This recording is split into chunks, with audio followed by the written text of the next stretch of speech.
নমস্কাৰ, মই ঋতুৰাজ বৰুৱা।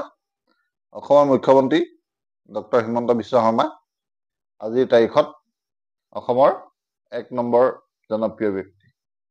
তেখেতৰ জনপ্ৰিয়তাৰ আঁৰত তেখেতৰ ব্যক্তিত্ব বহুত প্ৰভাৱ আছে।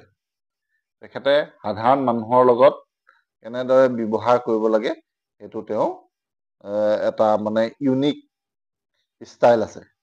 আজি এটা তেখেতে মৰাণলৈ যোৱা মই ভিডিঅ' দেখিলোঁ, যিটো ভিডিঅ'ত তেখেতে এজন ব্যক্তিৰ পৰা তামোল খুজি খাইছে।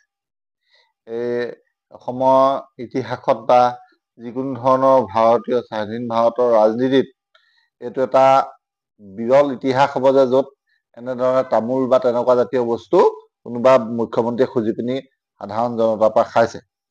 এই এনেকুৱা ধৰণৰ যিবিলাক সৰু সৰু এক্টিভিটি, এই এক্টিভিটিবিলাকৰ জৰিয়তে অসমৰ মুখ্যমন্ত্ৰী জনপ্ৰিয়তাৰ শীৰ্ষত থাকিবলৈ সক্ষম হৈছে। যদিও বৰ্তমান যথেষ্ট চৰকাৰখনক লৈ পেলাই কিবা কিবি বিষয়ত বিতৰ্ক হৈছে বা অন্যান্য ৰাজনৈতিক দলৰ মানুহে বিভিন্ন ধৰণৰ অভিযোগ উত্থাপন কৰি আছে, তথাপিও কিন্তু অসমৰ বৰ্তমান পৰিস্থিতিত তেখেতেই 1 নম্বৰ জনপ্ৰিয় নেতা।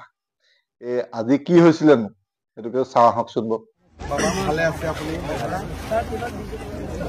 মই আপোনাৰ পৰা ল'ম বুলি আহিছোঁ। বোলে আপুনি তামোল চালি এখন দিয়ক, তামোল চালি এখন খুৱাওক।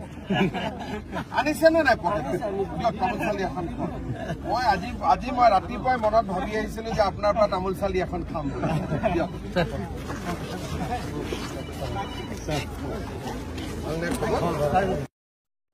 আপোনালোকে চালেনে ভিডিঅ'টো?